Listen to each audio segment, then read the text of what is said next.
हरे कृष्णा। आप सभी भक्तों का हार्दिक स्वागत है हमारे इस कार्यक्रम में, हमारे इस कोर्स में जिसका नाम है गीतावलोकन।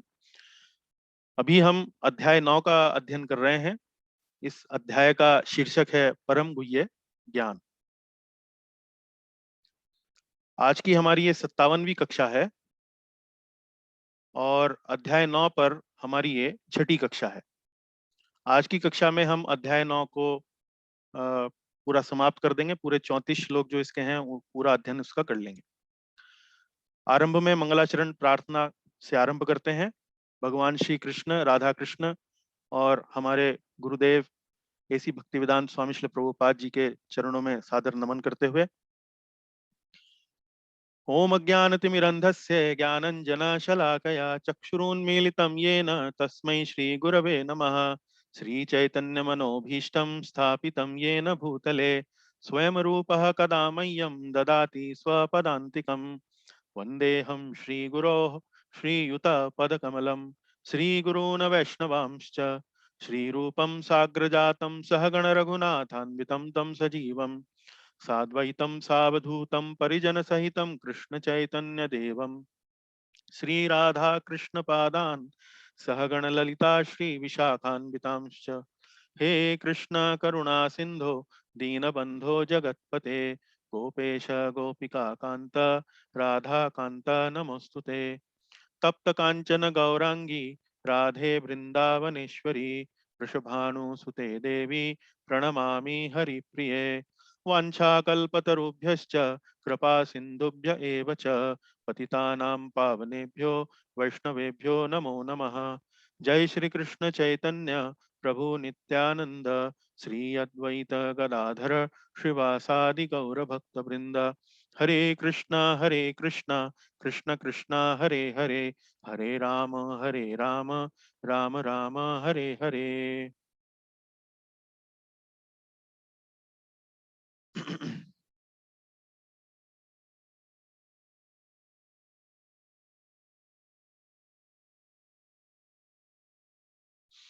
चलिए, कक्षा में सबसे पहले हम इस कक्षा का पिछली कक्षा का पुनः स्मरण करते हैं, रिवाइज करते हैं। पिछली कक्षा में हमने 9वें अध्याय के 22वें श्लोक से लेके 28वें श्लोक तक चर्चा करी थी और अ, हमने समझ लीजिए 22, 23, 24, 25, 26, 27, 28 7 श्लोक हमने पढ़े थे। उन श्लोकों में हमने क्या बात समझी थी, थोड़ा एक बार देखते हैं। तो हमने 22वें श्लोक से अपनी चर्चा आरंभ करी थी, जिसमें भगवान इस बात को बताते हैं कि जो भगवान श्री कृष्ण की अनन्य भक्ति करते हैं उनका भगवान किस प्रकार से ध्यान रखते हैं। भगवान कहते हैं कि जो मेरी अनन्य भाव से भक्ति करता है उसकी जो आवश्यकताएं होती हैं उन्हें मैं पूरा करता हूं और जो उनके पास होता है उनकी मैं रक्षा करता हूं। योगक्षेमम वहाम्याम। और यहाँ ये श्लोक 22वां श्लोक जो है वो 21वें श्लोक के बाद आता है। तो ये महत्वपूर्ण है जानना, क्योंकि 21वें श्लोक में भगवान श्री कृष्ण वे देवी देवताओं की उपासना करने वाले जो साधक होते हैं उनके बारे में वर्णन करते हैं। तो 21वें श्लोक में भगवान श्री कृष्ण कहते हैं कि जो लोग देवी देवताओं की उपासना करते हैं, स्वर्ग जाने की इच्छा रखते हैं, वो स्वर्ग तो चले जाते हैं, लेकिन जब उनके पुण्य जब वो क्षीण हो जाते हैं तब वे पुनः पृथ्वी पर आते हैं, मृत्यु लोक में फिर से उनको जन्म लेना पड़ता है। तो 22वें श्लोक में और 21वें श्लोक में जो बात हमें समझने वाली ये है कि भगवान श्री कृष्ण की उपासना का जो फल है, उपासना का जो हमें बेनिफिट है, वो देवी देवताओं की उपासना के बेनिफिट में बिल्कुल अलग है। अपने भक्तों का भगवान पर्सनली ध्यान रखते हैं, लेकिन जो देवी देवताओं की उपासना करते हैं किसी इच्छा की प्राप्ति के लिए, उन्हें वो इच्छा तो प्राप्त हो जाती है, भगवान श्री कृष्ण की ही कृपा से प्राप्त होती है, लेकिन जब वो पुण्य क्षीण हो जाते हैं तो उनको पुनः वापस आना पड़ता है। लेकिन भगवान श्री कृष्ण के भक्तों के लिए भगवान ऐसा कुछ नहीं कहते हैं। उस उनके लिए तो वो यही कहते हैं कि मैं उनका पर्सनली ध्यान रखता हूँ। उसके बाद वे चर्चा को आगे बढ़ाते हैं और फिर से एक बार देवी देवताओं की उपासना के बारे में वो यहाँ पर 23वें श्लोक में टिप्पणी करते हैं। वो कहते हैं कि देवी देवताओं के जो भक्त हैं और उनकी जो श्रद्धा होती है और जिस श्रद्धा से वो पूजा करते हैं देवी देवताओं की, वो वास्तव में मेरी ही पूजा करते हैं। लेकिन वो पूजा जो है वो त्रुटिपूर्ण होती है। और भगवान यहाँ पर श्लोक के अंदर जो शब्द का इस्तेमाल करते हैं वो कहते हैं अविधि पूर्वकम। तो अब इसमें यहाँ पर प्रश्न ये उठता है कि भगवान दोनों बातें बोल रहे हैं। एक बात तो बोल रहे हैं कि वास्तव में वो मेरी ही पूजा करते हैं, लेकिन अविधि पूर्वक करते हैं। तो यहाँ प्रश्न ये उठता है कि किस बात को बड़ा माना जाए, कि अगर हम किसी देवी देवता की पूजा कर रहे हैं तो भगवान यहाँ कह रहे हैं कि वो मेरी ही पूजा है। तो अगर वो भगवान की ही पूजा है तो इसका मतलब उसका परिणाम भी वही होना चाहिए जो भगवान की पूजा का होना चाहिए। लेकिन ऐसा नहीं है, क्योंकि यहाँ इस श्लोक में भगवान अविधि पूर्वकम भी जोड़ देते हैं। और इस बात की पुष्टि फिर अगले श्लोक में होती है, जिसमें भगवान कहते हैं कि मैं ही समस्त यज्ञों का, समस्त पूजाओं का, समस्त उपासनाओं का स्वामी हूँ। उन वो सारी पूजाएं जो है मुझ तक पहुंचती हैं। अतः जो लोग मेरे दिव्य स्वभाव को नहीं पहचान पाते वे नीचे गिर जाते हैं। तो यहाँ ये जो 24वें श्लोक में जो दूसरी लाइन है, जो लोग मेरे दिव्य स्वभाव को, वास्तविक दिव्य स्वभाव को नहीं जान पाते हैं, वो नीचे गिर जाते हैं। तो इसका अर्थ क्या हुआ कि हम मान लीजिए देवी देवताओं की पूजा करें, तो पूजा तो भगवान तक पहुंचती है क्योंकि वही समस्त यज्ञों के भोक्ता हैं। लेकिन यदि हम भगवान श्री कृष्ण को परम भगवान नहीं मानते हैं या परम भगवान के रूप में नहीं समझते हैं, तो हमारी जो पूजा है वो भगवान तक पहुंचती तो है, लेकिन उसका परिणाम जो है वो ये नहीं होता है कि उपासक भी भगवान श्री कृष्ण तक पहुंचता है। ऐसा नहीं होता, क्योंकि यहाँ भगवान बोलते हैं जो लोग मेरे वास्तविक दिव्य स्वभाव को नहीं पहचान पाते वे नीचे गिर जाते हैं। तो हमें भगवान श्री कृष्ण की पूजा तो करनी ही है, लेकिन सही समझ के साथ भी करनी है कि भगवान का दिव्य स्वभाव क्या है, परम दिव्य स्वभाव क्या है। वे ईश्वर परम कृष्ण सच्चिदानंद विग्रह है, वो परम कृष्ण है, वो परम ईश्वर है, परम भगवान है। तो ये बात समझना आवश्यक है, क्योंकि जब ही हमारी ये जो भक्ति है उसका परिणाम वास्तविक रूप से वही निकलेगा कि जो हम चाहते हैं निकालना। हम भगवान के चरणों कमलों तक पहुंचना चाहते हैं, हम उनके धाम तक पहुंचना चाहते हैं, और वो परिणाम जब ही निकलेगा जब हम भगवान श्री कृष्ण को सही समझ के साथ उनकी उपासना करेंगे, उनकी पूजा करेंगे। फिर इसी बात को आगे बढ़ाते हुए, इसी बात पे बल देते हुए भगवान 25वें श्लोक में क्या बोलते हैं कि जो लोग देवी देवताओं की पूजा करते हैं वो देवी देवताओं के पास जाते हैं, जो पितरों की पूजा करते हैं वो पितरों के लोक में जाते हैं, जो भूतों प्रेतों की पूजा करते हैं वो भूत प्रेतों तक जाते हैं, और जो मेरी पूजा करते हैं वो मेरे पास आते हैं। तो देवी देवताओं के उपासक देवलोक जाते हैं और श्री कृष्ण के उपासक कृष्ण लोक जाते हैं। तो यहाँ से ये बात और स्पष्ट हो गई, है ना। क्योंकि 23वें श्लोक में कहा था कि जो देवी देवताओं की पूजा करते हैं वो वास्तव में मेरी ही पूजा है, लेकिन 25वें श्लोक में ये बात स्पष्ट हो जाती है कि देवी देवताओं की पूजा वास्तव में उसका परिणाम, उसका फल जो है वो भगवान तक पहुंचता तो है, लेकिन उपासक जो है वो भगवान तक नहीं पहुंचता है। उपासक कहाँ पहुंचता है? उपासक देवी देवताओं के लोक में पहुंचता है। और भगवान ने यहाँ बिल्कुल स्पष्ट रूप से 25वें श्लोक में क्लियर लिखा है। तो यहाँ किसी प्रकार की कोई संशय की कोई संभावना छोड़ी नहीं है। अगर हम बारीकी से ध्यान से इन श्लोकों को विश्लेषण करें तो कहीं किसी संशय की कोई गुंजाइश नहीं रह जाती है। और यहाँ पर एक चीज और हम ध्यान देना चाहेंगे कि एक प्रचलित मत ये है कि आप किसी की भी पूजा कर लीजिए लेकिन आप भगवान तक ही पहुंचेंगे। तो ऐसा नहीं है। यहाँ भगवान ने स्पष्ट रूप से अलग अलग उपासनाओं को, अलग अलग पूजाओं के अलग अलग परिणाम बताए हैं, और स्पष्ट रूप से कहा है कि जो मेरी पूजा सही दृष्टिकोण से, सही जानकारी के साथ, सही भाव के साथ करता है तभी वो मुझ तक पहुंचता है, अन्यथा नहीं पहुंचता है। क्योंकि कई ऐसे उपासक भी हैं जो भगवान श्री कृष्ण को मात्र एक देवता के रूप में मानते हैं। तो ऐसे लोग भी, उनकी पूजा में भी त्रुटि है, उनकी पूजा भी अविधि पूर्वक मानी जाएगी। अब भगवान श्री कृष्ण 26वें श्लोक से लेके अंतिम 34वें श्लोक तक भक्ति का जो मार्ग है, भक्ति योग का जो मार्ग है, उसके बारे में अब यहाँ पर स्पष्ट करना शुरू कर रहे हैं। और 26वें श्लोक में वे बता रहे हैं कि भक्ति करना बहुत सरल है। और यहाँ वो बताते हैं कि इतना सरल है कि कोई यदि प्रेम से, भक्ति के भाव से यदि मुझे एक पत्र, पुष्प फल या जल प्रदान करता है तो हे अर्जुन मैं उसे स्वीकार करता हूँ। तो भक्ति करना बहुत बहुत सरल है। इसके विपरीत यदि आप देवी देवताओं की उपासना के बारे में देखें जो भगवान ने पिछले श्लोकों में बताई है, उसमें भगवान बताते हैं कि कैसे देवी देवताओं की उपासना के लिए यज्ञ करने पड़ते हैं, बड़े बड़े अनुष्ठान करने पड़ते हैं, तब कहीं जाकर उन्हें स्वर्ग की प्राप्ति होती है। और फिर वहां पर वो काफी वर्ष बिताकर जब उनके पुण्य क्षीण हो जाते हैं तब वे वापस आ जाते हैं। लेकिन भक्ति, भगवान की भक्ति करना बड़ा सरल है। कोई प्रेम से यदि पत्र पुष्प और फल और जल भगवान को अर्पण करता है तो भगवान कहते हैं मैं उसे स्वीकार करता हूं। तदहम भक्त्यु उपहरतम अशनामी प्रयत आत्मना। प्रयत आत्मना मतलब शुद्ध चेतना में। और उपहरत, उपहरत जो शब्द आया है वो उपहार से आया है। अशनामी मतलब भगवान कहते हैं मैं स्वीकार करता हूं। तो 26वें श्लोक में भगवान श्री कृष्ण ने स्पष्ट रूप से शुद्ध भक्ति का वर्णन किया है। इसके बाद 27वें श्लोक में भगवान श्री कृष्ण ऐसे उपासक का वर्णन कर रहे हैं जो हृदय से अभी पूर्ण रूप से शुद्ध नहीं हुआ है। बहुत शुद्ध, पूर्णतया 100% शुद्ध भावना से भगवान की भक्ति नहीं कर पा रहा है, लेकिन प्रयास कर रहा है।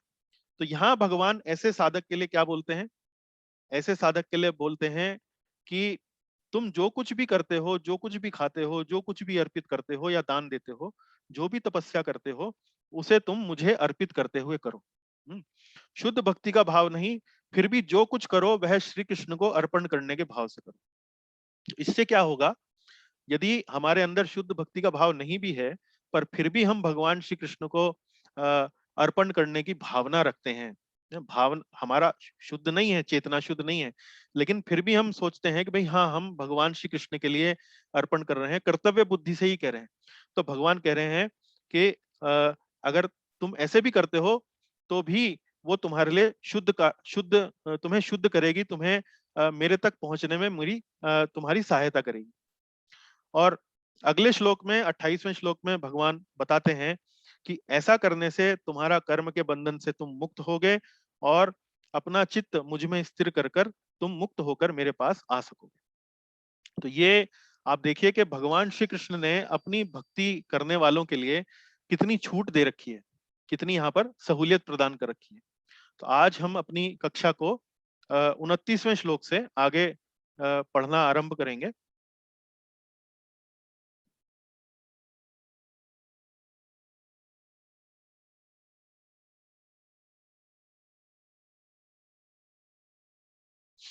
देखिए 29वां श्लोक हम देखते हैं।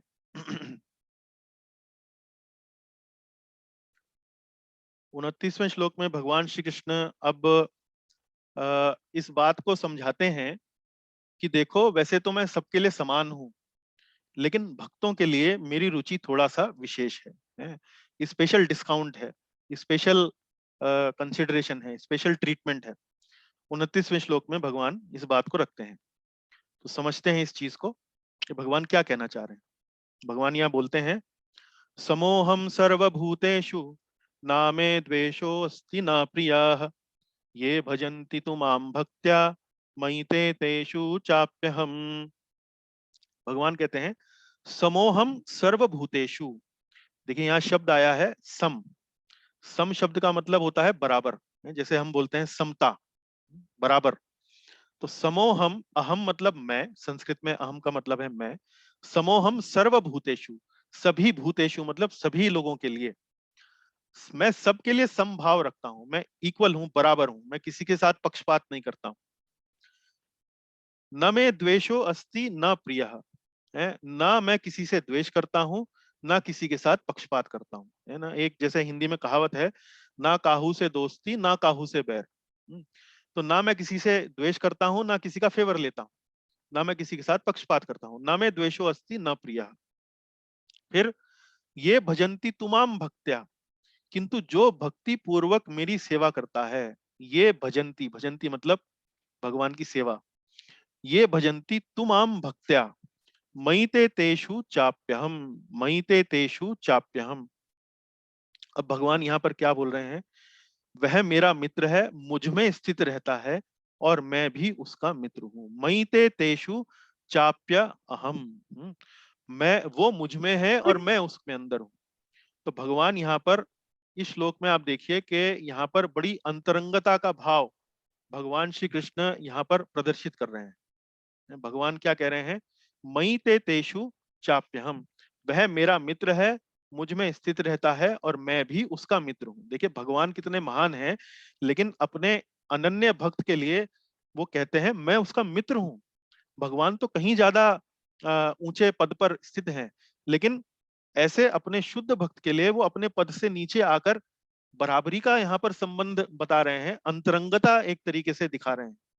तो आप ध्यान कीजिए कि 7वें अध्याय में जब हम भक्ति योग के जो अ, भगवान भगवत गीता के अंदर जो अध्याय हैं, 7वें अध्याय से आरंभ होते हैं।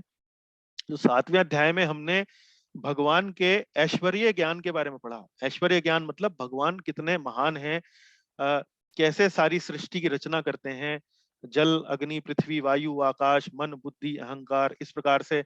और फिर बताते हैं कि इस ब्रह्मांड में, इस सृष्टि के अंदर जो जल है उसका स्वाद भी मैं हूँ, मनुष्य की जो कैपेबिलिटी है वो भी मैं हूँ, है इस प्रकार से पूरा पूरा व्याख्यान देते हैं। लेकिन यहाँ पर 9वें अध्याय के इस विभाग में 26वें श्लोक के बाद से अब हम 29वां श्लोक पढ़ रहे हैं। भगवान यहाँ पर अपने माधुर्य ज्ञान का बारे में हमें यहाँ बता रहे हैं। भगवान ये बता रहे हैं कि उनका हृदय जो है वो कितना अपने भक्तों के लिए प्रेम से भरपूर है। यहाँ अपना भगवान अपना हृदय जो है वो हमारे सामने प्रकट कर रहे हैं, है ना। तो एक एक व्यक्ति के दो रूप होते हैं।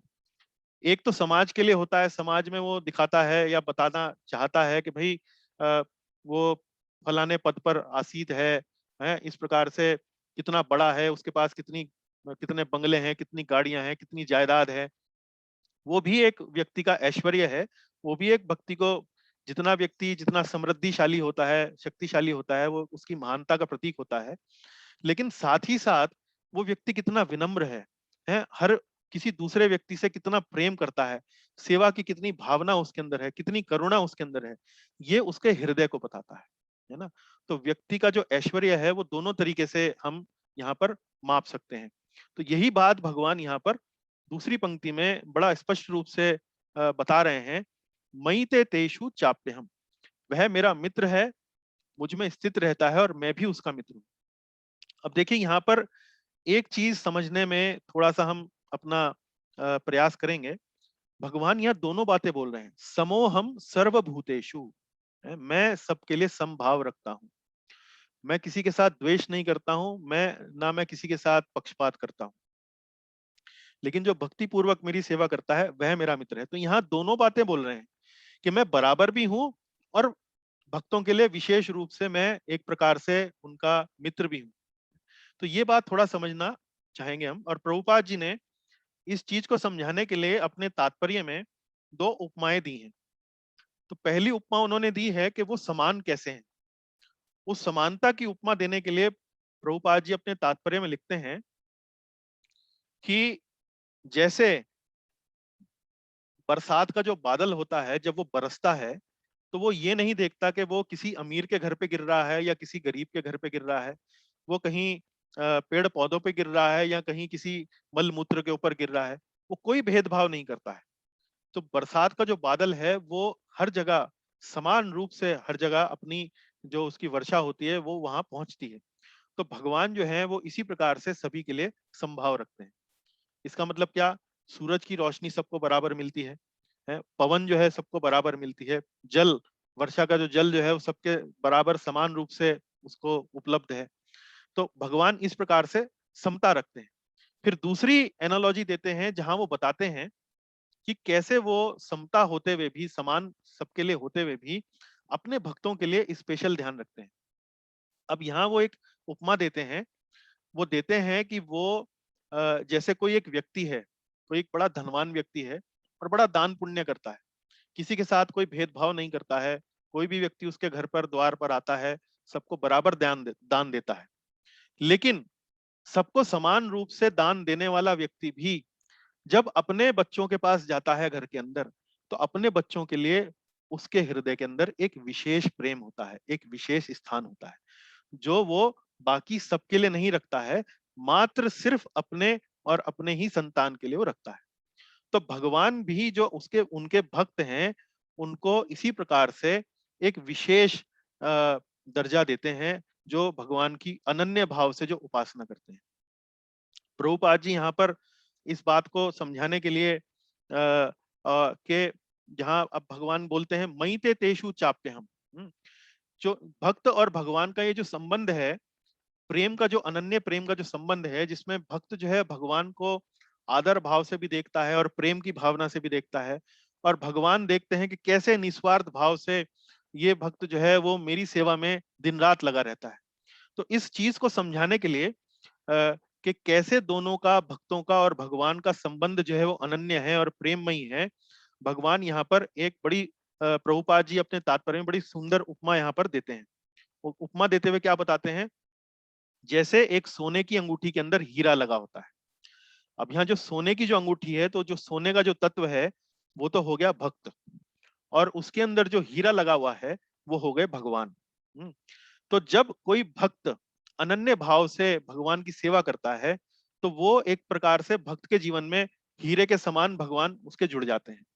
तो उस अंगूठी के अंदर, सोने की अंगूठी के अंदर जहां पहले हीरा नहीं था, अभी जब उस सोने की अंगूठी के अंदर जब हीरा आ जाता है, भगवान जैसा हीरा आ जाता है, तो सोने की जो चमक है, जो सोने की जो सुंदरता है, वो कई गुना बढ़ जाती है ना। इसी प्रकार से जब वो हीरा, अगर कोई वो हीरा किसी ऐसे वैसे स्थान पर मान लीजिए रखा हो, तो हीरे की चमक तो कम नहीं होती है, लेकिन जब वो हीरा उस सोने के अंगूठी में जड़ा जाता है, तो उस हीरे की सुंदरता भी बढ़ जाती है। इसी प्रकार से जब भगवान के चारों ओर ऐसा अनन्य प्रेम रखने वाले भक्त होते हैं, तो उससे भगवान की भगवान का जो ऐश्वर्य है वो भी और ज्यादा अधिक तेजोमय हो जाता है और अधिक बढ़ जाता है। तो इस प्रकार को समझाने के लिए कि भगवान और भक्त का जो जो ये संबंध है वो वैसा ही है जैसे सोने की अंगूठी में एक हीरा जो है वहां पर जड़ दिया गया हो। तो ये जो श्लोक है, इसमें आप देख सकते हैं कि भगवान अपना हृदय अपने भक्त के लिए किस प्रकार से खोल रहे हैं, किस प्रकार से प्रकट कर रहे हैं कि वो कितना उनके लिए महत्वपूर्ण है कि जो भक्त भगवान की अनन्य भक्ति करता है। तो यहाँ आप देख सकते हैं, और प्रभुपाद जी ने अंत में यहाँ पर मायावादी दर्शन पर भी छोटा सा यहाँ पर प्रहार किया है, क्योंकि मायावादी दर्शन में हमने जैसे अपनी पिछली कक्षाओं में पढ़ा कि मायावादी दर्शन में जो साधक होता है, वो ये समझने लगता है कि भगवान तो निराकार हैं, उन्होंने मात्र हमारी सहायता के लिए एक शरीर, मानव का शरीर ले लिया है, और वास्तव में मानव का शरीर तो ये मात्र उनका माया है, और अंततोगत्वा जो परम सत्य है वो निराकार है, निर्विकार है। और एक दिन हम भी, जैसे हमने मानव का शरीर लिया है, हम भी आध्यात्मिक हैं, और एक दिन हम भी भगवान में विलीन होकर भगवान ही बन जाएंगे। तो इस प्रकार से प्रभुपाद जी उस मायावादी दर्शन को भी यहाँ पर उस पर प्रहार करते हैं अपने तात्पर्य में, और उसको उस पर प्रहार करते हुए यहाँ पर बोलते हैं कि मायावादी दर्शन में जब यहाँ ये जो भाव होता है कि हम भगवान में ही एक हो जाएंगे, तो ये जो संबंध है भक्त का और भगवान का, ये जो सेवा का जो संबंध है, प्रेम का जो संबंध है ना, उपासना का ये जो संबंध है, जिसमें भक्त और भगवान दोनों ही परम आनंद की अनुभूति करते हैं, तो प्रभुपाद जी कहते हैं कि ये मायावादी दर्शन में ये जो आदान प्रदान का, ये प्रेम का आदान प्रदान का ये जो भाव होता है, वो मायावादी दर्शन में नहीं होता है। तो ये इस बात को ये प्रभुपाद जी कह रहे हैं कि ये मायावादी दर्शन जो है वास्तव में भक्ति के विरुद्ध है। तो ये समझाते हैं यहाँ। हम आगे अब देखते हैं, क्योंकि यहाँ इस सेक्शन में, इस पूरे के पूरे विभाग में आप देखेंगे कि भगवान श्री कृष्ण एकदम अपना हृदय जो है वो खोल के रखते हैं कि भक्त के लिए कितना प्रेम उनके हृदय के अंदर है। अभी आप देखिए, ये जो 30वां और 31वां श्लोक है, ये तो वास्तव में एक तरीके से भगवान समझ लीजिए, जिसे कहते हैं कि जिसे कहते हैं ना कि खुली छूट है, मतलब पूरी पूरी सेल लगी हुई है, उस तरह से कई बार जो सीजन में, जो सीजन के अंत में जो सेल लगाते हैं ना दुकानदार, ये 30वां और 31वां श्लोक तो कुछ इस तरीके से है। तो आप थोड़ा सा ध्यान दीजिए इस पे। भगवान यहाँ कहते हैं, अपि चेत सुदुराचारो भजते माम अनन्य भाग साधुरेव स मंतव्य सम्यक अव्यवस्थितो हि सः। भगवान यहाँ क्या कह रहे हैं? मूल जो संदेश है इस श्लोक में वो क्या है कि कृष्ण अपूर्ण भक्त को भी क्षमा करते हैं और उसे शुद्ध करते हैं। अपूर्ण भक्त मतलब कि कभी गाहे बगाहे कोई भूल चूक हो जाए, कोई त्रुटि हो जाए, भक्ति में कोई पाप हो जाए, कोई गलती हो जाए, तो भगवान कहते हैं कि मैं उसे अनदेखा कर देता हूँ, मैं उस पर ज्यादा ध्यान नहीं देता हूँ। अभी देखिए कि भगवान कैसे बोल रहे हैं सब। भगवान कह रहे हैं अपि चेत सु दुराचारो भजते माम अनन्य भाग। यदि कोई जघन्य से जघन्य कर्म करता है, अपि चेत सु दुराचार, दुराचार मतलब हो गया गलत आचरण, बुरा आचरण, और सुदुराचार मतलब हो गया कि बहुत ही ज्यादा गलत आचरण। हम्म। अपि चेत सुदुराचारो भजते माम अनन्य भाग। किंतु वह, यदि कोई जघन्य से जघन्य कर्म करता है किंतु वह अनन्य भाव से भक्ति में मेरी संतुष्टि के लिए रत रहता है, भजते माम अनन्य भाग। हम्म। साधुरेव समंतव्य, तो हे अर्जुन, ऐसे व्यक्ति को भी साधु तुमको मानना चाहिए। मैं उसे साधु मानता हूँ। साधु रेव च मंतव्य, मंतव्य मतलब भगवान कह रहे हैं ये मेरा मत है। मंतव्य मानने योग्य है, वह साधु के ही जैसा मानने योग्य है। सम्यक अव्यवसितो ही सह, सम्यक व्यवसितः ही सह, सम्यक व्यवसिति है मतलब क्योंकि वह मेरे प्रति अपने संकल्प में अडिग रहता है। तो यहाँ देखिए इस श्लोक को भी हमें ध्यान से समझना पड़ेगा, क्योंकि कई बार इस श्लोक को हम गलत ढंग से भी इसका प्रयोग कर सकते हैं। अब यहाँ भगवान ने छूट दी है, डिस्काउंट दिया है। क्या डिस्काउंट दिया है कि भाई कभी कोई किसी ऐसे व्यक्ति से जो मेरी अनन्य भक्ति करता है, पूर्ण रूप से मेरी उपासना में लगा हुआ है, लेकिन कभी कोई उसके साथ कोई दुराचार हो जाए या कोई बहुत जघन्य से जघन्य कोई कर्म हो जाए, तो मैं उसे साधु ही मानता हूं। और क्यों मैं उसे साधु मानता हूं? क्योंकि इंटेंशनली उसकी भावना वैसी नहीं है, उसकी भावना पाप करने की नहीं है। हाँ ठीक है, किसी कारण से जीव जो है वो कमजोर होता है, उसके अंदर कई कमियां होती हैं, कई वीकनेसेस होती हैं, तो उन कमजोरियों की वजह से, उन वीकनेसेस की वजह से हो सकता है उससे कभी कोई भूल चूक हो जाए दुनिया के अंदर। लेकिन वास्तव में हृदय से वह मेरे प्रति अपने संकल्प में अडिग रहता है। तो ऐसे व्यक्ति को साधु मानना चाहिए। तो प्रभुपाद जी अपने तात्पर्य में इस बात को समझाते हुए लिखते हैं कि हम इस भौतिक जगत में आते हैं, वास्तव में हम शाश्वत आत्माएं हैं। आत्मा कभी मरता नहीं है? लेकिन जब आत्मा आध्यात्मिक प्रभाव स्वभाव का होता है, तो जब यह आत्मा आध्यात्मिक जगत से उतर के जब वो भौतिक जगत में आता है, भगवान के विरुद्ध, एक तरीके से भगवान की इच्छा के विरुद्ध भौतिक जगत में आनंद लेने के लिए आता है, तो उसको एक भौतिक शरीर दिया जाता है।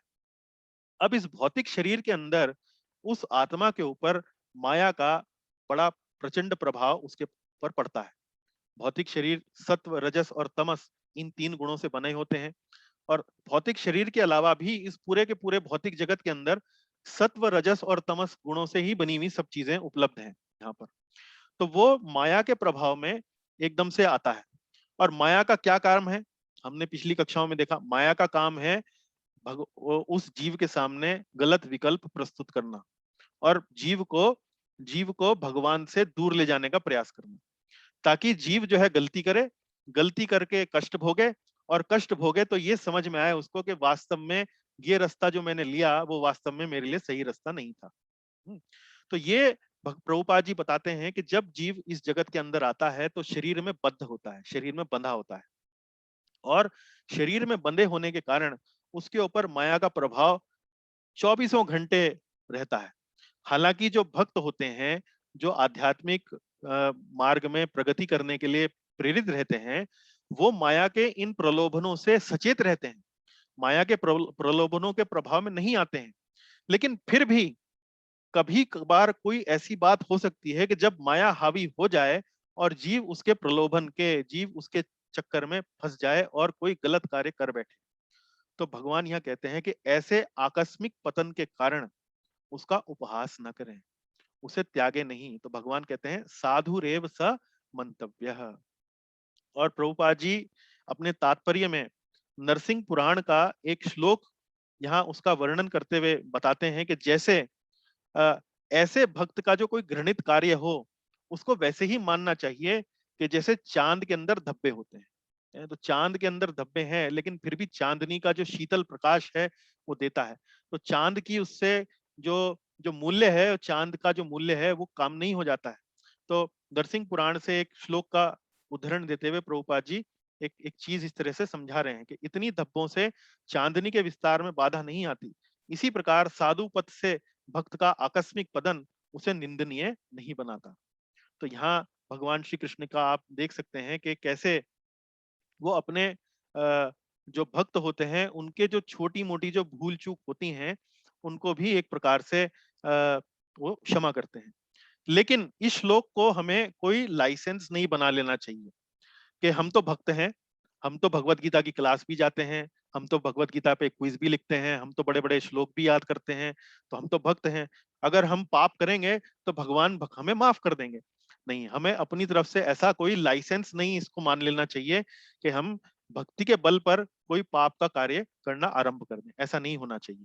तो प्रभुपाद जी लिखते हैं अपने श्लोक के तात्पर्य में, मनुष्य को इस श्लोक का दुरुपयोग करते हुए अशोभनीय कर्म नहीं करना चाहिए और यह नहीं सोचना चाहिए कि इतने पर भी वह भक्त बना रह सकता है। यदि वह भक्ति के द्वारा अपना चरित्र नहीं सुधार लेता तो उसे उच्च कोटि का भक्त नहीं मानना चाहिए। तो यहाँ प्रभुपाद जी बड़ा स्पष्ट लिख रहे हैं कि यदि कभी कोई भूल चूक हो जाए तो भूल चूक होने के बाद भी उसको क्या करना है, उसको और कुछ नहीं करना है, उसे कोई अलग से कोई पश्चाताप नहीं करना है, उसे पुनः अपनी भक्ति में पुनः वापस दृढ़ता के साथ लग जाना है और वही एक प्रकार से उसको शुद्ध बनाएगी, उसका पश्चाताप वही है।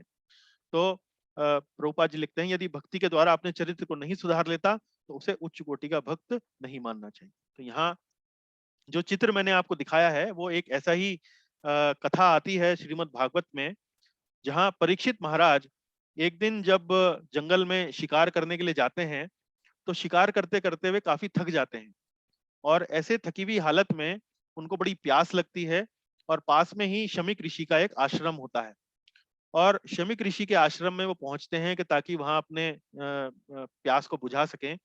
और शमीक ऋषि से वो जो कि ध्यान में बैठे होते हैं उस समय तपस्या करते हैं, वो शमीक ऋषि से आग्रह करते हैं कि मुझे थोड़ा सा जल प्रदान करवा दीजिए।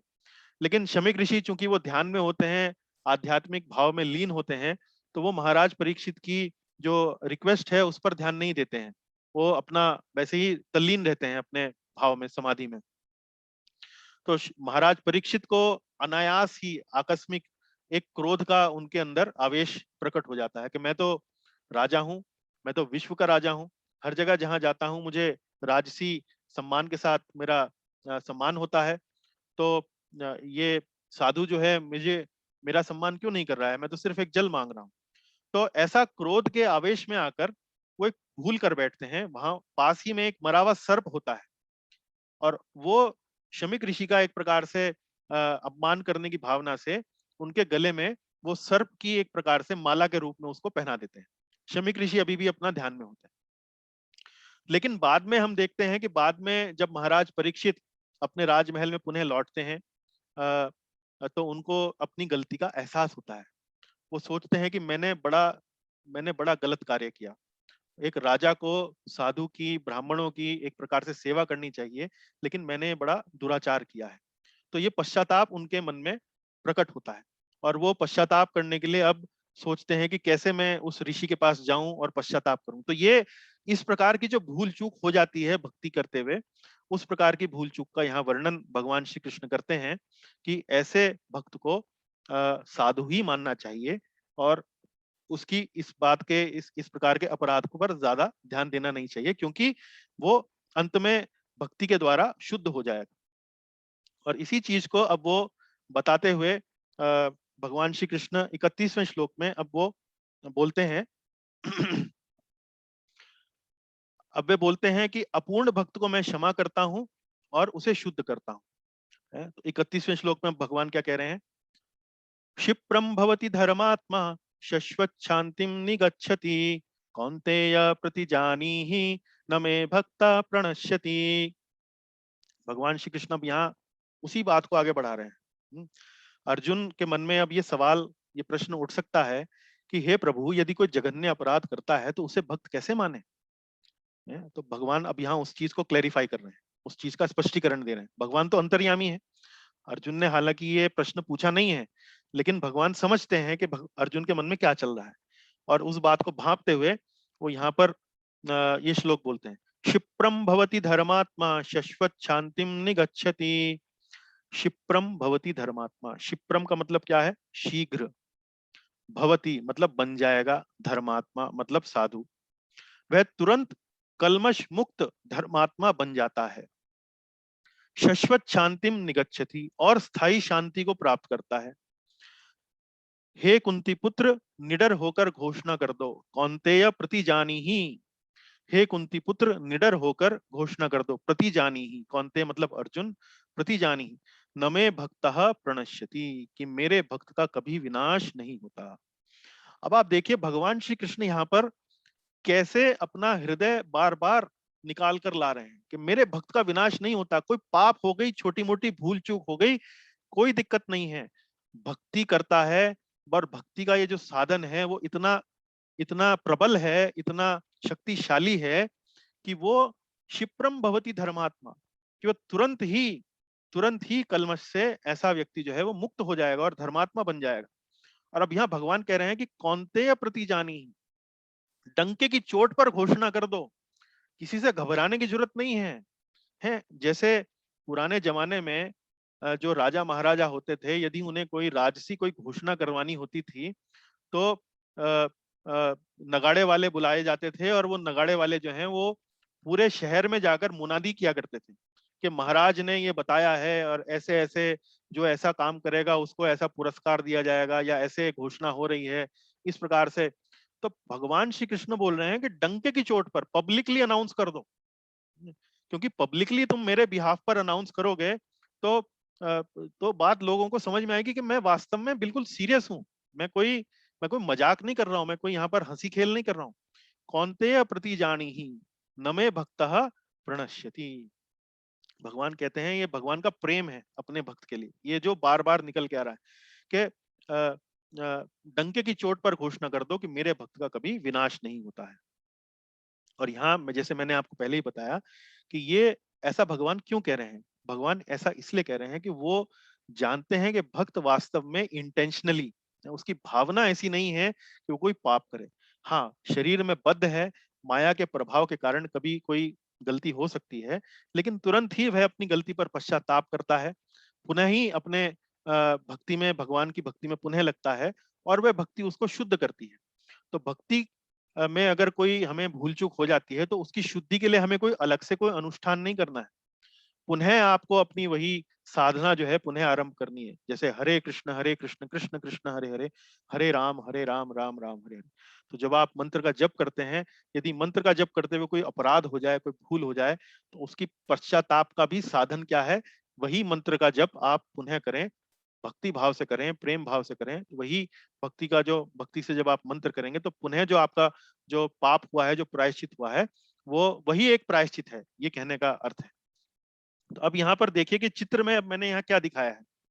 चित्र में दिखाया है वही परीक्षित महाराज, जब उन्हें शमीक ऋषि के जो पुत्र था, श्रृंगी नाम था उसका, तो शमीक ऋषि का जब गले में सांप डाल देते हैं परीक्षित महाराज, तो उसके पुत्र श्रृंगी को यह पता लगता है कि कैसे कैसे एक राजा के द्वारा, एक क्षत्रिय के द्वारा मेरे पिता का अपमान हुआ है। अब श्रृंगी भी जो है वो क्रोध में आकर महाराज परीक्षित को श्राप दे देता है कि जैसे तूने मेरे पिता के गले में सर्प डाला है, तो आज से 7 दिन बाद तुझे भी एक ऐसा सर्प जो है, उड़ने वाला सर्प, तेरी मृत्यु का कारण बनेगा 7 दिन बाद। तो यही भूमिका थी जो श्रीमद् भागवतम जो बोली गई बाद में। और अब यहाँ देखिए कि महाराज परीक्षित जो थे, जब उन्हें इस बात का पता लगता है कि ऐसे ऐसे ब्राह्मण के पुत्र ने मुझे श्राप दिया है, तो वो समझ जाते हैं कि अब मेरा अंत निकट है। हालांकि महाराज परीक्षित आध्यात्मिक रूप से इतने सक्षम थे, इतने प्रबल थे कि वे उस श्राप को पुनः निरस्त कर सकते थे, लेकिन उन्होंने ऐसा नहीं किया है। तो यही बात आप समझिए कि भक्त जो है वो वास्तव में सही मायने में पश्चाताप करने में रुचि लेता है। ऐसा नहीं है कि वो इधर उधर से रास्ता ढूंढता है कि मुझे कोई रास्ता मिल जाए ताकि मैं इससे मुक्ति मुक्ति प्राप्त कर सकूं। तो वो ये जानते थे कि भी श्राप लगा है और कभी ना कभी मुझे श्राप का परिणाम भुगतना पड़ेगा। तो वो चाहते थे कि मैं इसी जन्म में इस श्राप का परिणाम भुगतूं ताकि मुझ में या मेरी आने वाली जो पीढ़ी है उसको कोई इसका प्रभाव ना हो। तो वो साधुओं से सलाह करते हैं कि जिस व्यक्ति की मृत्यु होने वाली हो, केवल 7 दिन शेष रह गए हों, उसका धर्म क्या है, उसे क्या करना चाहिए। तब उन्हें सलाह दी जाती है कि उसे श्रीमद् भागवत का स्मरण उसे सुनना चाहिए, श्रीमद् भागवत का उसको पाठ करना चाहिए, उसका मनन करना चाहिए।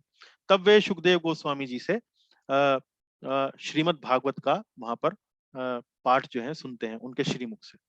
तो ये आप देख सकते हैं कि कैसे क्षिप्रम भवति धर्मात्मा है कि वह तुरंत धर्मात्मा बन जाता है। आप देख सकते हैं यहाँ पर। तो अब हम यहाँ पर अब 32वां श्लोक पढ़ेंगे। 32वां श्लोक जो है वो एक ऐसा श्लोक है भगवत गीता में जिसको लेकर कई बार लोग बागों को कई गलत फहमियां हो जाती हैं और इस श्लोक को पढ़ने के बाद कई बार लोग बाग सोचते हैं कि भगवत गीता में भेदभाव किया गया है, अलग अलग लोगों के साथ, अलग अलग वर्गों के साथ, अलग अलग समुदायों के साथ भेदभाव किया गया है। बल्कि ये श्लोक वास्तव में भेदभाव को नहीं किंतु उसके विपरीत भगवान की कृपा को यहाँ पर दर्शाता है। इसको हम ध्यान से समझने का प्रयास करेंगे क्योंकि यदि हम इसे ध्यान से नहीं समझेंगे तो हमारा भी बुद्धि जो है वो विपरीत दिशा में जा सकती है। तो ध्यान से सुनिएगा। अब यहाँ भगवान कहते हैं कि निम्न कुल में जन्मे भी श्री कृष्ण को प्राप्त कर सकते हैं। अब यहाँ भगवान डिस्काउंट और बता रहे हैं। पहले तो उन्होंने बताया कि किसी ने अगर पाप हो गया, किसी के साथ कोई भूल चूक हो गई है, किसी का एक प्रकार से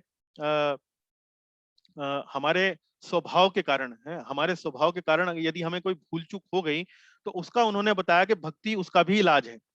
अब लेकिन यहाँ पर वो ये बात बता रहे हैं कि जन्म से ही यदि हमारे भीतर कोई ऐसी कमियां हैं, कोई हमारे अंदर कोई ऐसी त्रुटियां हैं जिसके कारण हम आध्यात्मिक जगत आध्यात्मिक पथ पर, आध्यात्मिक मार्ग पर अगर हम सुचारू रूप से नहीं चल सकते हैं, ऐसे व्यक्तियों के लिए भी, ऐसे शरीर के लोगों के लिए भी, ऐसी चेतना के लोगों के लिए भी भक्ति जो है वो पूर्ण रूप से सुलभ, उनका मुझ तक पहुंचना सुलभ बनाती है।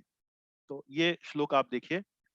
माम ही पार्थ व्यपाश्रित्य ये अपि स्यु पाप योनयाः स्त्रियो वैश्यस्तथा शूद्रा अस्तेपि यान्तिम पराम गतिम। तो यहाँ बोल रहे हैं माम ही पार्थ व्यापाश्रित्या, हे पार्थ जो लोग मेरी शरण ग्रहण करते हैं, ये अपि स्यु पाप योनयः, वे भले ही निम्न जन्म के क्यों ना हो। स्त्रियो वैश्य तथा शूद्रा, स्त्री, वैश्य तथा शूद्र, यहाँ पर अब ये वर्णाश्रम धर्म के अनुसार बता रहे हैं कि वर्णाश्रम में जैसे वैश्य होते हैं, शूद्र होते हैं, जो वर्ण वर्ण श्रृंखला में जो निचले स्तर पर आते हैं। स्त्री का भी हम चर्चा करेंगे। जो वर्ण श्रृंखला में जो निचले स्तर पर आते हैं, जैसे वैश्य हो गए, शूद्र हो गए, वे भी परम धाम को प्राप्त कर सकते हैं।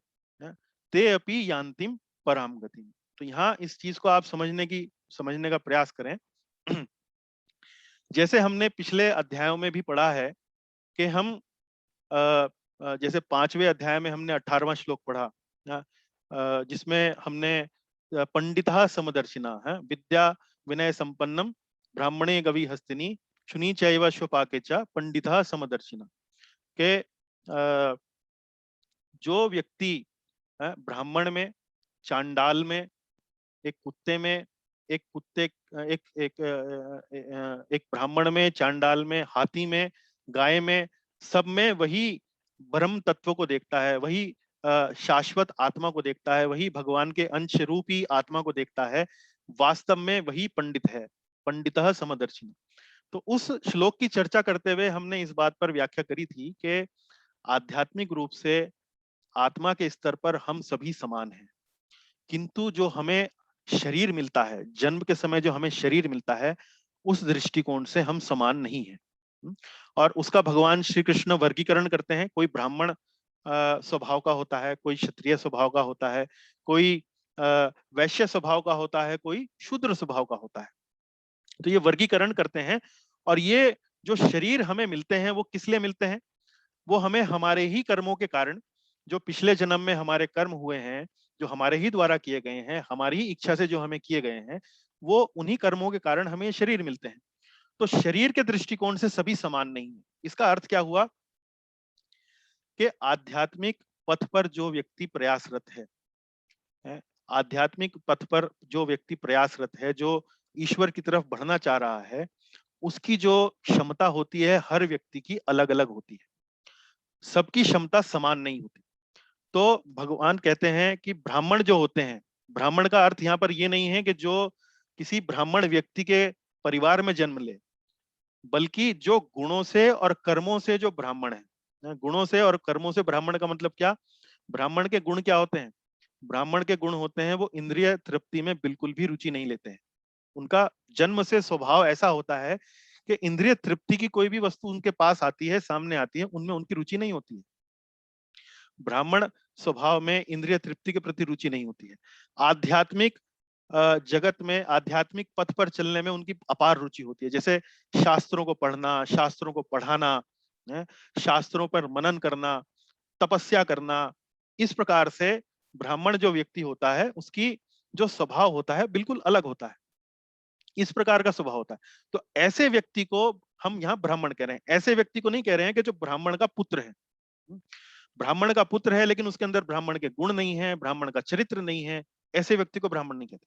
तो ये जो वर्णाश्रम जो सिस्टम है, जो वर्णाश्रम जो प्रणाली है, उसमें ब्राह्मण सब सर्वोच्च स्तर पर हैं।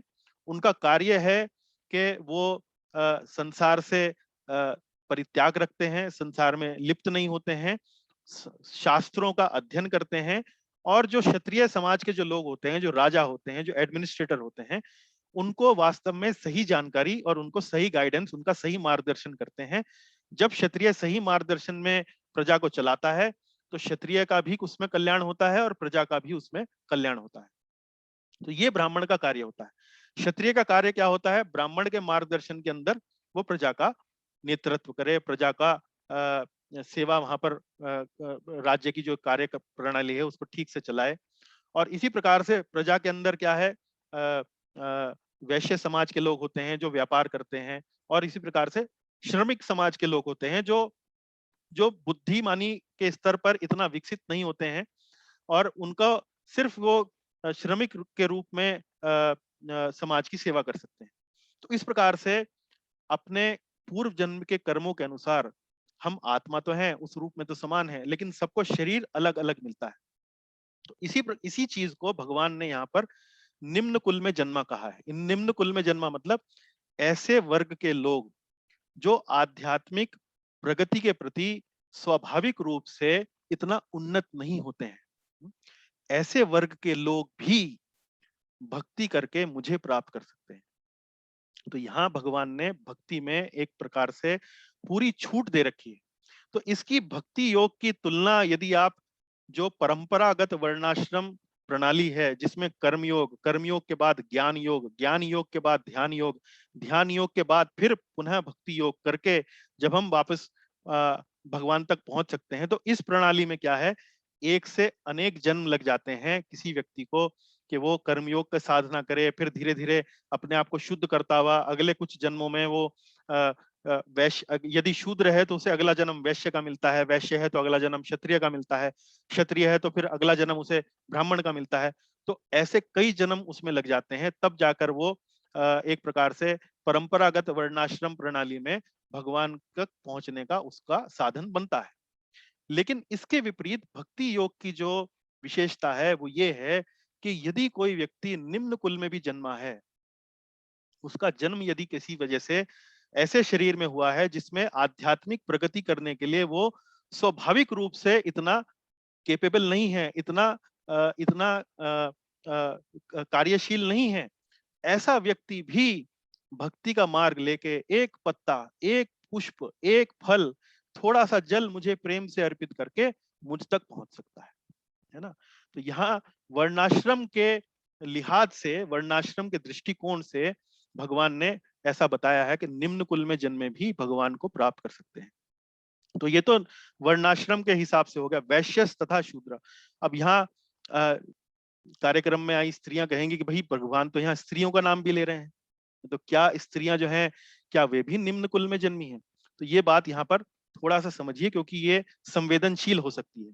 उसको ऐसे समझ सकते हैं कि देखिए, जब भी कोई व्यक्ति मनुष्य की योनि प्राप्त करता है तो मनुष्य की योनि में उसको आध्यात्मिक प्रगति करने की पूरी सुविधा उसके पास रहती है। लेकिन हर मनुष्य योनि में आध्यात्मिक प्रगति कर पाना इतना सरल नहीं होता है, क्योंकि और विशेष रूप से जब कोई किसी व्यक्ति को, किसी आत्मा को स्त्री का शरीर प्राप्त होता है, तो उसमें भगवान ने जब स्त्री का शरीर स्त्री को दिया जाता है या किसी आत्मा को दिया जाता है, तो मुख्य रूप से उसमें जो स्त्री का जो मुख्य रूप से वैदिक साहित्यों के हिसाब से, वैदिक दर्शन के हिसाब से जो मुख्य कार्य है वो है माता का रोल, मातृत्व का जो उसको रोल जो उसको वहां पर निभाना पड़ता है। इसलिए जो स्त्री का शरीर है उसमें भावनाएं, भावुकता, इमोशनल, उसको बनाया है भगवान ने। और यही इमोशनल जो स्त्री के अंदर जो ओत प्रोत करके जो स्त्री को भाव उसके अंदर जो भरा है प्रकृति ने भगवान के आदेश पर, वो इसलिए ताकि स्त्री जो है वो निस्वार्थ भाव से है, वो अपने आप को, अपनी संतान को के सामने सेवा उनकी कर सके। जब कोई संतान छोटी होती है, रात को रोती है, स्त्री जो है उसके अंदर ममता जो है वो इतनी होती है, इतनी भावनाएं जो है इतनी प्रबल होती हैं मातृत्व की, कि वह संतान के प्रति खींची चली जाती है। उसको प्राकृतिक रूप से, स्वाभाविक रूप से आकर्षण रहता है। तो यही जो भावनात्मकता स्त्री के अंदर जो प्रचुर मात्रा के अंदर भगवान के आदेश पर प्रकृति उसको देती है संतान का पालन करने के लिए, यही भावनात्मकता जो है, जो विश्लेषण आध्यात्मिक पद पर चलने के लिए, प्रगति करने के लिए किसी व्यक्ति को करना पड़ता है, जैसे ज्ञान योग है, ध्यान योग है, इसमें जो विश्लेषण, जो रैशनैलिटी या जो इस प्रकार का जो कार्य उनको करना पड़ता है, ये भावनात्मकता स्त्रियों की उन कार्यों में उसके आड़े आती है। तो इसलिए स्त्री के शरीर में यदि परंपरागत वर्णाश्रम प्रणाली को देखा जाए तो स्त्री के शरीर में आध्यात्मिक प्रगति करना इतना सुलभ नहीं होता है। किंतु वही जो भावनात्मकता स्त्री के अंदर उपस्थित है, भक्ति योग में उसी प्रेम की भावना का प्रयोग करते हुए वे भगवान तक बड़ी सरलता से पहुंच सकती हैं। तो प्रभुपाद जी कई बार अपने तात्पर्य में लिखते हैं कि जब भी किसी धार्मिक कार्यक्रम का आयोजन होता है तो उसमें स्त्रियों की संख्या सबसे ज्यादा होती है। आप इस क्लास में भी यदि ये एनालिसिस कर लें तो आज जितने भी संख्या में लोग आए हैं उनमें स्त्रियों की संख्या 70% से अधिक आपको निश्चित रूप से मिलेगी। तो ये इस प्रकार से हमें समझना चाहिए, क्योंकि कई बार इस प्रकार के श्लोकों को लोग बाग बड़े गलत ढंग से ले लेते हैं कि वैदिक सभ्यता जो है वो तो स्त्रियों के विरुद्ध है, वो तो शूद्रों के प्रति, वैश्यों के प्रति, व्यापारियों के प्रति विरुद्ध है। लेकिन ऐसा नहीं है। इस श्लोक में भगवान यहाँ पर कोई किसी प्रकार का पक्षपात नहीं करते हैं। भगवान ने पहले ही बोला है समोहम सर्वभूतेषु, मैं सभी के लिए समान हूं। लेकिन हम ही जब अपने जन्मों के, अपने पुराने जन्मों के कर्मों के हिसाब से जब हमें जो शरीर मिलता है वो हम ही प्राप्त करते हैं। भगवान तो सिर्फ मात्र एक जज की भांति, एक न्यायाधीश की भांति अरेंजमेंट करके देते हैं। तो भगवान यहाँ पर डिस्काउंट दे रहे हैं कि देखो, मेरी भक्ति करने पर जो कोई व्यक्ति आध्यात्मिक पथ पर प्रगति करने के लिए इतना सक्षम नहीं भी है, वो भी भक्ति करके मुझे बड़े आराम से, बड़ी सरलता से मुझे प्राप्त कर सकता है। तो ये 32वें श्लोक को हमारा समझाने का तात्पर्य ये है। और यहाँ देखिए मैंने एक चित्र दिखाया है। वो चित्र दिखाने का चित्र में मैंने क्या दिखाया है? ये चित्र में दिखाया है डाकू रत्नाकर है और ये नारद मुनि। तो रत्नाकर कौन थे? रत्नाकर डाकू ये वाल्मीकि मुनि, जिन्होंने श्री वाल्मीकि रामायण का जिन्होंने रचना करी है। जब वाल्मीकि जो थे वो पहले डाकू हुआ करते थे। वो शुरुआत से, आरंभ से, जन्म से कोई वे साधु व्यक्ति नहीं थे। लेकिन एक डाकू होने के बावजूद भी जब एक साधु का एसोसिएशन, साधु का संग उस व्यक्ति को प्राप्त हुआ, तो वह इतना महान बना, भक्ति का पथ अपनाकर मात्र राम राम जप कर, और राम राम जपना भी कैसे? त्रुटिपूर्ण ढंग से, मरा मरा ऐसा उन्होंने नाम जपा। तो त्रुटिपूर्ण ढंग से भी भगवान का नाम जप कर वो इतने महान संत हो गए कि उन्होंने श्रीमद् वाल्मीकि रामायण जैसे ग्रंथ की उन्होंने रचना करी। तो यहाँ इस चीज को समझना चाहिए कि जब एक वाल्मीकि जैसा जो पहले डाकू था, जो ना तो ब्राह्मण क्षत्रिय वैश्य शूद्र किसी भी श्रेणी में नहीं आता, वो तो इससे भी निम्न श्रेणी में आता है, जब ऐसा व्यक्ति भगवान की अनन्य भक्ति करके वाल्मीकि ऋषि जैसा पद प्राप्त कर सकता है, भगवान की अनुकंपा उस पर इतनी हो सकती है, तो हमारी स्थिति तो बहुत बेहतर है। तो हमें इस बात की चिंता नहीं करनी चाहिए कि भगवान ने यहाँ पर निम्न कुल का लिखा है या पाप योनि यहाँ लिखा है। भगवान ने तो यहाँ एक तरह से ओपन डिस्काउंट दिया है कि चाहे किसी भी वर्ण का हो, किसी भी कुल का हो, चाहे कुत्ते का मांस खाने वाला भी व्यक्ति हो, लेकिन यदि वो अनन्य भाव से मेरी भक्ति करना आरंभ करता है, तो भक्ति का प्रभाव इतना प्रबल है कि वो शीघ्र ही क्षिप्रम भवति धर्मात्मा है। भगवान कहते हैं अर्जुन को, क्षिप्रम, कोई से बिना कोई टाइम के वो धर्मात्मा बन जाए। तो इस तरीके से हमें समझना चाहिए कि भक्ति जो है वो एक गंगा नदी के समान है। जो भी उस गंगा नदी में डुबकी लगाता है वो स्वच्छ हो जाता है, निर्मल हो जाता है, पवित्र हो जाता है, चाहे वो कितना ही पापी क्यों ना हो। इस श्लोक को हमें 32वें श्लोक को इसीलिए थोड़ा संवेदनशीलता से, थोड़ा सा परिपक्वता से समझने का प्रयास करना चाहिए। इसी प्रकार से अब भगवान कहते हैं कि यदि निम्न कुल में जन्मे व्यक्तियों के लिए मेरे द्वार हमेशा खुले हैं, तो 33वें श्लोक में वो कहते हैं कि जो व्यक्ति योग्य हैं, जो व्यक्ति आध्यात्मिक पथ पर चलने के लिए योग्य शरीर के साथ हैं, वे व्यक्तियों का तो कहना ही क्या, वो तो तुरंत मेरे पास पहुंचते हैं। वो कहते हैं किम पुनर्ब्राह्मण पुण्य भक्ता राजर्ष यस्तथा अनित्यम सुखम लोकम इमं प्राप्य भजस्व माम। फिर उनका तो कहना ही क्या, किम पुनर्ब्राह्मण पुण्य, फिर ऐसे लोगों का कहना ही क्या जो ब्राह्मण हैं, भक्ता राजर्षयस, तथा जो भक्त हैं तथा राजर्षि हैं। राजर्षि मतलब ऐसे राजा लोग जो साधु के समान हुआ करते थे, जैसे दशरथ महाराज, जैसे युधिष्ठिर महाराज, जैसे परीक्षित महाराज। वे राजा तो थे, क्षत्रिय तो थे, लेकिन साधु से कम नहीं थे। हृदय में उनके प्रजा के प्रति बड़ा अनन्य भाव था, बड़ा उनके प्रजा के प्रति उनके हृदय के अंदर कोमलता थी। एक एक एक उपकार की भावना हमेशा रहा करती थी, तो उनको राजर्षि कहा है। तो अनित्यम असुखम लोकम इमं प्राप्य भजस्व माम, तो उनका कहना क्या, जो ब्राह्मण हैं, धर्मात्मा हैं, भक्त हैं, राजर्षि हैं, इस क्षणिक दुखमय संसार में आ जाने पर मेरी प्रेमा भक्ति में स्वयं को लगाओ। तो वो कहते हैं कि अर्जुन चिंता मत करो, तुम तो राजर्षि हो, हैं, तुम तो क्षत्रिय हो, और तुम्हारा स्वभाव भी भक्त के समान है, तुम्हारा स्वभाव भी साधु के समान है, तो तुम्हें चिंता करने की क्या जरूरत है। और फिर यहाँ भगवान कहते हैं अनित्यम असुखम लोकम, तो ये जो अनित्य लोक है, जो असुखम लोक है, मतलब जहाँ दुख ही दुख है, जहाँ कोई सुख नहीं मिलने वाला, और अनित्य है, अनित्य मतलब टेम्परेरी है, तो इस क्षणिक दुखमय संसार में आ जाने पर मेरी प्रेमा भक्ति में स्वयं को लगाओ। तो भगवान यहाँ भक्ति की महिमा का वर्णन करते हुए है, इमं प्राप्य भजस्व माम, मुझे प्राप्त करने के लिए तुम अपने आप को मेरी भक्ति में लगाओ। तुम तो केपेबल हो, तुम तो वास्तव में क्वालिफाइड हो, मैं तो अनक्वालिफाइड लोगों को भी खींचने के लिए तैयार हूं, तुम तो क्वालिफाइड हो, तुम क्यों नहीं आओगे, ऐसा भगवान यहाँ 33वें श्लोक में बता रहे हैं। तो फिर यहाँ पर जो मैंने चित्र दिखाया है वह है चतुष कुमार। ये जो चतुष कुमार हैं, ये ब्रह्मा जी के 4 पुत्र हैं। जब ब्रह्मा जी ने सृष्टि की रचना करी तो सबसे पहले जो संतान उत्पत्ति हुई, उनमें ये चारों कुमार जो थे वो पैदा हुए। और ब्रह्मा जी ने कहा कि भाई अब ठीक है, तुम जाकर इस सृष्टि के अंदर प्रजा का उत्पादन करो, जनसंख्या बढ़ाओ। लेकिन चतुष कुमारों ने कहा कि भाई नहीं, हम तो ब्राह्मण हैं, हम तो एक प्रकार से प्रजा के उत्पादन में नहीं लगेंगे, हम नहीं लग सकते, हम ऐसा कार्य नहीं करेंगे, हम तो ब्रह्मचारी ही रहना चाहते हैं।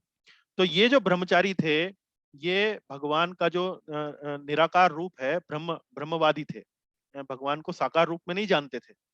तो लेकिन एक दिन जब वैकुंठ लोग गए, वहां पर भगवान के चरणों पर ये जो पत्ती है, तुलसी पत्ती, तुलसी दल, उसकी जब उन्होंने सुगंध जब उनके नासिका में गई, तब उससे उनको बड़ा ही इस बात की प्रेरणा मिली कि मुझे हमें भगवान का दर्शन करना चाहिए।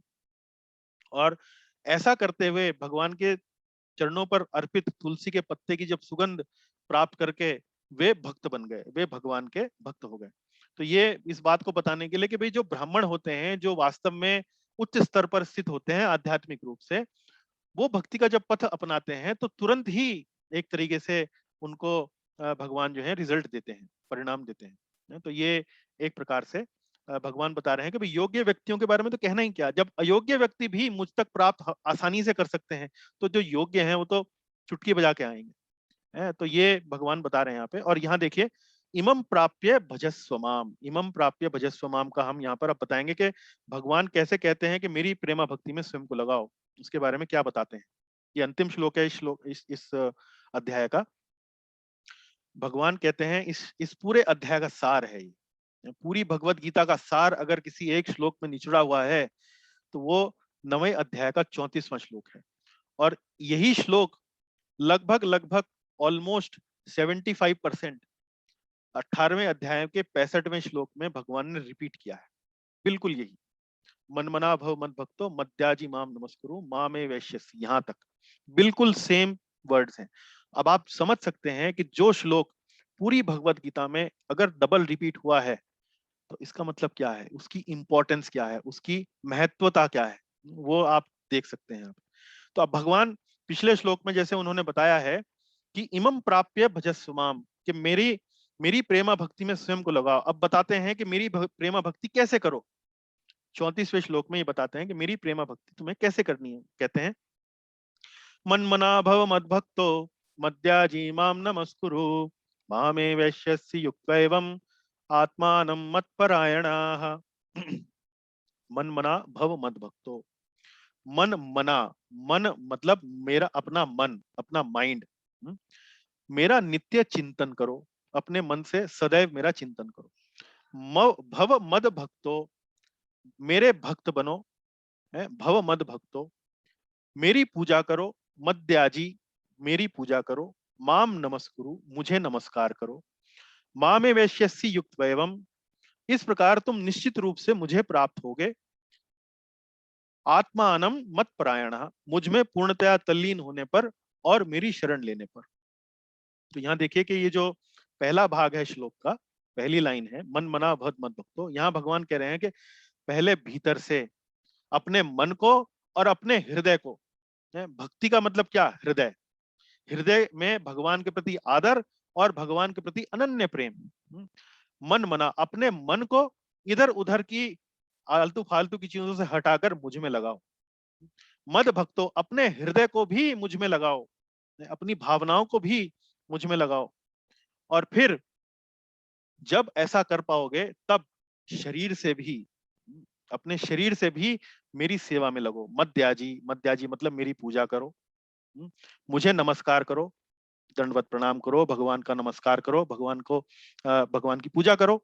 मद्याजी माम नमस्कुरु, और यदि तुम ऐसा करते हो हे अर्जुन, मामेवेश्यसि युक्त्वा एवं, इस प्रकार तुम निश्चित रूप से मुझे प्राप्त होगे। तो यहाँ भगवान ने एक तरीके से essence of essence of essence of essence of essence, सार का सार का सार का सार का सार यहाँ पर 34वें श्लोक में भगवत गीता में यहाँ पर निहित किया है।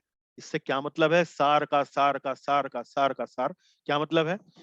देखिए जितने भी वैदिक साहित्य है उसका सार क्या है, भगवत गीता। पूरे वैदिक साहित्य जितने पुराण वेद सब मिला के उसका जो निचोड़ है वो क्या है, भगवत गीता। और भगवत गीता का भी सार कहाँ है, भगवत गीता का सार है बीच के 6 अध्याय। उन बीच के 6 अध्यायों का भी क्या सार है, अध्याय 9 और अध्याय 10। अध्याय 9 को क्या लिखा है भगवान ने, राज विद्या राजगुह्यम, राजगुह्यम राज विद्या, ये टॉप मोस्ट नॉलेज है, टॉप मोस्ट नॉलेज।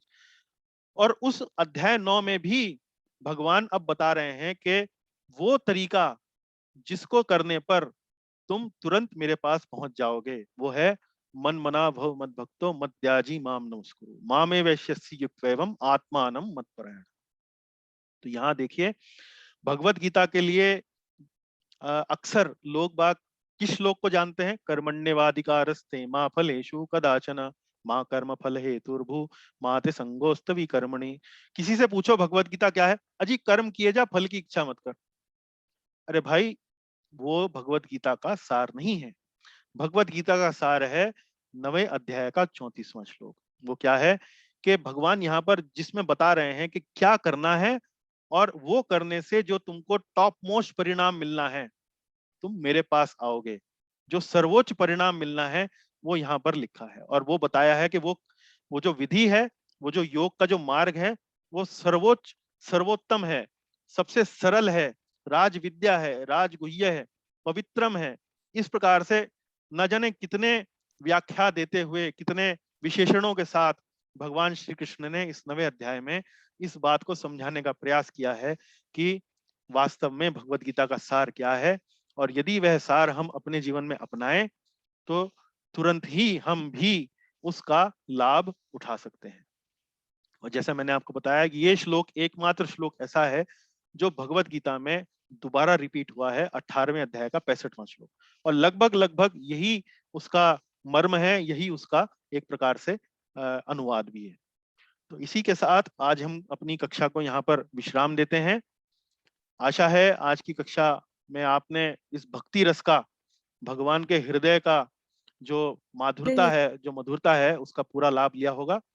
तो हम यहीं पर अपना आज यहाँ कक्षा को समाप्त करते हैं। कक्षा को समाप्त करने से पहले अध्याय 9 के लिए ये जो सूत्र है, इससे आप पूरे अध्याय को चुटकियों पे, अपनी उंगलियों पे याद कर सकते हैं। KING, किंग, जैसे इस अध्याय का नाम है राज विद्या राजगुह्यम, किंग ऑफ नॉलेज। तो किंग मतलब ये राज विद्या है। जैसे भगवान शुरुआत में कहते हैं आई मतलब इनकंसीवेबल एनर्जी, फिर वहां भगवान बताते हैं कि कैसे मैं हर जगत का, इस पूरे जगत का पालनहार भी हूँ, इस जगत को बनाता भी मैं ही हूँ।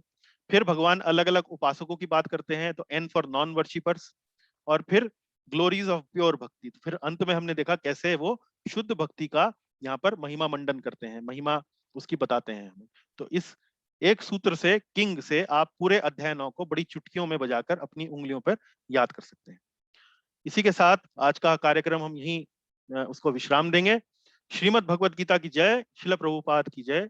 यदि आपका कोई प्रश्न हो, कोई टिप्पणी हो, चर्चा कर सकते हैं। धन्यवाद।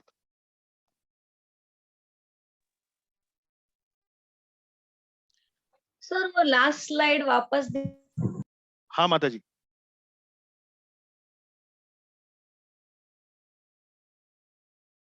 ये वाला अध्याय के लिए सूत्र वाला स्लाइड या 34वां श्लोक?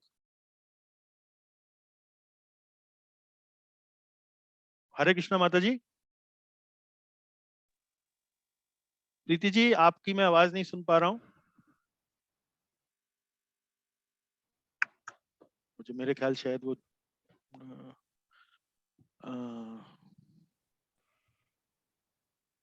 चलिए, इतने कोई और प्रश्न पूछना चाहें या कोई आपकी टिप्पणी हो? पहले तो बताइए 32वां श्लोक समझ में आया क्या? हाँ आया, बहुत सारी अच्छी तरह से है। चलिए, धन्यवाद। कोई आपके मन में विशेष रूप से स्त्री समुदाय की जो भक्त हैं, उनके मन में कोई इस प्रकार की भावना तो नहीं है कि भगवान ने हमारे साथ भेदभाव किया है? नहीं नहीं नहीं नहीं जी, नहीं कोई। आपने बहुत अच्छी तरह समझ आया। चलिए, धन्यवाद। सर आपने वो बोला ना ये जो लिखा था वो साइड। बताइए शिवन जी। हाँ माता जी आप हाँ शिवन जी बोलिए।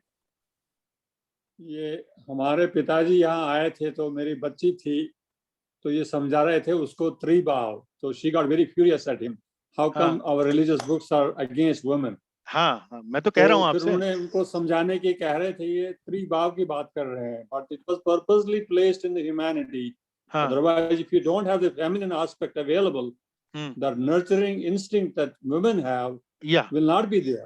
Yeah, and that same nurturing instinct, if you follow the traditional path of varnashram, actually comes in the way. So that is what the Lord is saying, that when you follow bhakti, वो वास्तव में एक प्रकार से स्त्रियों का एक प्रकार से प्लस पॉइंट हो जाता है, एक प्रकार से। हाँ प्रीति जी बोलिए। हाँ सर, इसके बाद वाली स्लाइड, सॉरी वो म्यूट हो गया था। हाँ जी, हाँ जी, ये वाली। हाँ यही। हाँ हाँ, थैंक यू। हाँ देख लीजिए आप। इतने और कोई प्रश्न है तो बताइए, और किसी भक्त का कोई प्रश्न है?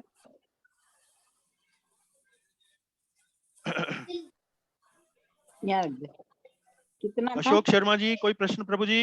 सर आज पहली बार लगा कि गीता का सार क्या है। चलिए, बहुत बहुत धन्यवाद। आप लाभार्थी हुए, लाभ आपको लगा। पूजा बंसल जी, आपको शायद पहले बातचीत मेरी ख्याल नहीं हुई है, कोई आपका प्रश्न हो? रविंद्र प्रभु जी ठीक ठाक रहा? जी सर। चलिए, और तन्वी माता जी? प्रभु जी समझ आ गया। अच्छा जी, स्त्री होने के नाते भगवान जी से कोई समस्या तो नहीं? नहीं, बिल्कुल नहीं। अच्छा, बिल्कुल नहीं। जी मुझे ऐसा बोल दिया यहाँ पे। प्रभु जी हरे कृष्णा। हाँ प्रभु जी बोलिए।